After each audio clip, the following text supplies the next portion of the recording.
चलिए आज इस वीडियो की शुरुआत एक क्वेश्चन से करते हैं। देखिए एक क्वेश्चन दिया हुआ है, तो क्या क्वेश्चन देखने के बाद आप भी हैरान हो जा रहे, परेशान हो जा रहे, समझ नहीं आ रहा है कि इसका सही आंसर क्या होगा। अगर आपको इतने सारे डाउट्स हो रहे और वो भी एग्जामिनेशन के टाइम पे, तब ये तो मैं होने नहीं दूंगी। तो चलिए बने रहिए मेरे साथ इस वीडियो में और देख लेते हैं क्विकली कि हम लोग इस लेसन पे क्या क्या करेंगे। सेंटेंस इम्प्रूवमेंट को देखेंगे, सब्स्टिट्यूट अंडरलाइंड वर्ड को देख लेंगे, वर्ब एंड वर्ब फॉर्म्स को थोड़ा चर्चा करेंगे, टेंस और वर्ब वाई नॉट पैसिव इसको भी देख लेंगे। तो बने रहिए कुछ मिनट्स मेरे साथ और सीख लीजिए कुछ एग्जाम्पल्स के साथ कि कैसे हम लोग हल करेंगे क्वेश्चंस का। अगर आप भी एसएससी जीडी एग्ज़ाम की तैयारी कर रहे हैं then you are at the right spot. First question, the house is a pear tree in the backyard. अगर ये हमारा क्वेश्चन है तो एक बार इंस्ट्रक्शन को भी देख लेते हैं।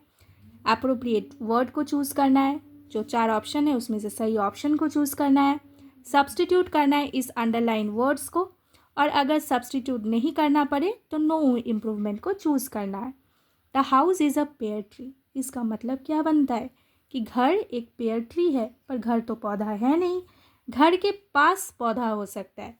तो अगर घर है और मान के चलो घर के सामने एक बहुत बड़ा गार्डन है, तो इस गार्डन पे एक पेयर ट्री तो हो ही सकता है। इसका मतलब क्या, ये घर पोजेस करता है, क्या पोजेस करता है, पेयर ट्री।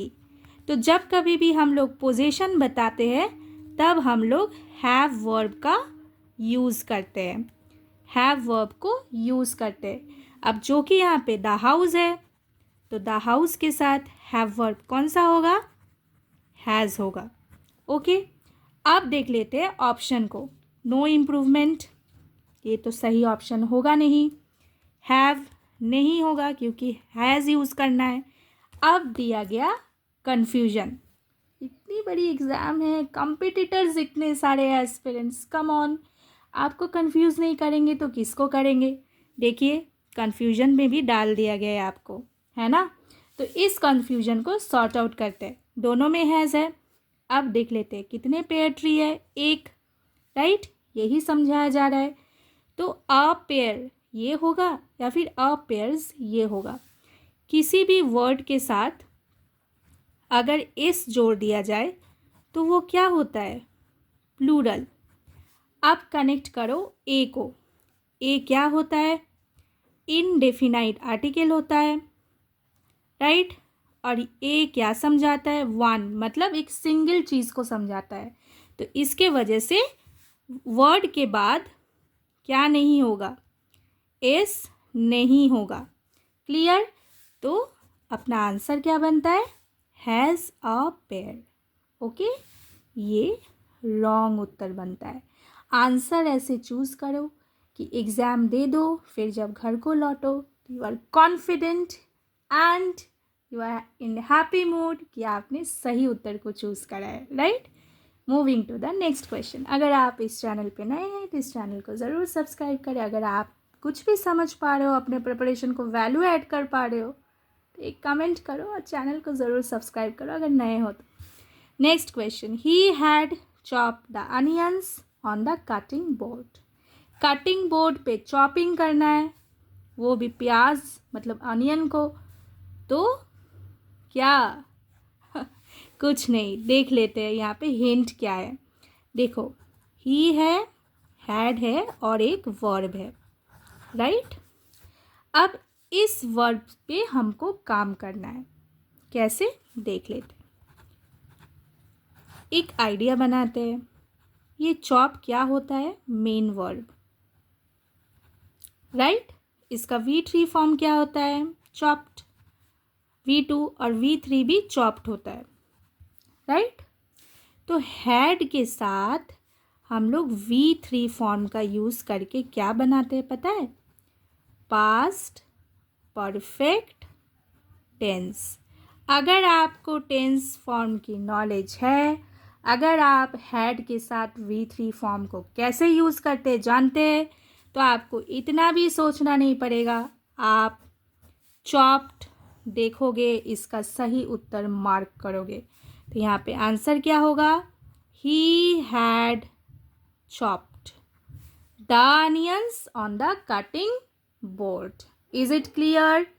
ये जो चॉप्ड बना थर्ड फॉर्म, इसको हम लोग पास्ट पार्टिसिपल फॉर्म कहते हैं। समझ में आया आप लोगों को? समझ में आया ना? तो एक लाइक करो, मुझे भी मोटिवेट करो, ठीक है ना, ताकि मैं और अच्छे अच्छे कंटेंट आपके सामने लेके आऊँ। सब कुछ तो आपके लिए कर रही हूँ, जितना मैं आपके लिए कर सकती हूँ, आपको समझा सकती हूँ, मैं आपको समझा रही हूँ, आप समझिए अच्छे से, ठीक है ना। चलिए आगे बढ़ते हैं। They plan to marrying in the spring, ठीक है, विवाह करने का मूड हुआ, प्लान भी हो गया। अब देख लेते हैं, वर्ब यहाँ पे क्या है? प्लान। मैम, अगर प्लान वर्ब है तो मैरी भी तो वर्ब है, ये भी तो एक एक्शन वर्ड है। बिल्कुल सही। कनेक्ट हम लोग इसको कैसे कर रहे हैं? टू के साथ। जब कभी भी दो वर्ब को हम लोग क्या करते हैं? कनेक्ट करते हैं, तब हम लोग टू को यूज़ करते हैं, ठीक है। नेक्स्ट पॉइंट क्या याद रखना है? टू प्लस मेन वर्ब, ठीक है। अगर टू प्लस मेन वर्ब हो तो यहाँ पे तो मैरी होना चाहिए, यहाँ पे तो मैरिंग होगा नहीं, तो they plan to marry. Plans क्यों नहीं होगा? क्योंकि दे के बाद प्लूरल वर्ब नहीं होता है, ठीक है। समझ में आया कि नहीं समझ में आया? क्लियर हुआ ना? तो दे के बाद क्या नहीं होता है? देखो, अब ये प्लान और प्लान्स समझो, ठीक है। ये प्लान्स क्या है पता है? ये प्लान्स का मतलब है ये वर्ब सिंगुलर है, ठीक है, और दे प्लूरल है, तो प्लान्स होगा नहीं, दे के बाद प्लान होगा, ठीक है। वैसे भी याद रखो एक छोटा सा ट्रिक, आई वी यू और दे के बाद ओनली मेन वर्ब फॉर्म होता है in simple present tense, okay. Only main verb form होता है, इतना याद रखो, इतना फॉर्मूला के फंडे पे मत जाओ, ठीक है ना। चलो moving to the next question. He is take an course in marketing. भाई एन कोर्स कहाँ से हो गया? ए और एन कब यूज़ करते हैं? दोनों का मतलब ही वन है, लेकिन कब यूज़ करते हैं पता होना चाहिए ना। एन क्यों नहीं होगा?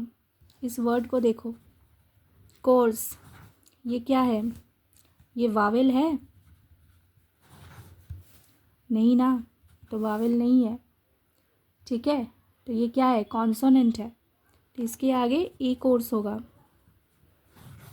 एन कोर्स नहीं होगा, ये पता चल गया। अब देखो कहाँ कहाँ ए कोर्स है, कन्फ्यूजन तो आपको करेंगे ही, कन्फ्यूजन में डालेंगे ही, तो कन्फ्यूज़ तो आपको कर दिया गया। देखो तीनों में ए है, हो गया, समझ में आ गया। अब वर्ब को देखते हैं। ही इज, इसका मतलब क्या है? ही इज़, मतलब समझ में आया? अब देखो ही इज़ के साथ वर्ब प्लस आईएनजी होता है, किसमें है? बस ऑप्शन मिल गया, ठीक है। वैसे मैं और एक चीज़ बता देती हूँ, ये प्रेजेंट कंटिन्यूअस टेंस है, ओके। क्या समझ में आया? क्लियर हुआ कि नहीं? बताओ कमेंट पे, बताओ क्लियर हो रहा है कि नहीं। Moving to the next question and the last question of this practice sheet. I has driven by the park on my way to work. वाह, कितना अच्छा है, राइट। बाई देख के आप लोग फटाक से सोचोगे नो इम्प्रूवमेंट, सोचोगे ना? सोचोगे ना? क्या सोचोगे कि ये पैसिव है? बिल्कुल भी नहीं, नो, नॉट एट ऑल, ये पैसिव नहीं है। इस बाई का मतलब है नियर बाई, ठीक है। किसके नियर बाई? देखो पार्क के नियर बाई। अब ये ड्राइव करते हैं बाई द पार्क ऑन मैं बता रही हूँ इसलिए हीज़ वे बता रही हूँ, अकॉर्डिंग टू क्वेश्चन माई वे। आई क्या होगा फिर, drive by, I drive by होगा। ड्राइव्स क्यों नहीं होगा, क्यों नहीं होगा ड्राइव्स, क्योंकि ड्राइव्स है सिंगुलर। आई के बाद ड्राइव होगा, क्यों, क्योंकि ये है प्लूरल। ओके, समझ में आया। वैसे भी मैंने बताया था सिंपल प्रेजेंट टेंस में क्या होता है, वही वाला formula, I we you they होगा तो मेन वर्ब ओनली। क्लियर। तो ऐसे और वर्कशीट्स अगर आप चाहते हैं कि मैं आपको कराऊँ, आपको प्रैक्टिस कराऊँ, डाउट क्लियर कर दूँ बिफोर योर एग्ज़ाम, तो मुझे ज़रूर कमेंट करिए। Take care, stay fit and fine, positive. Thank you.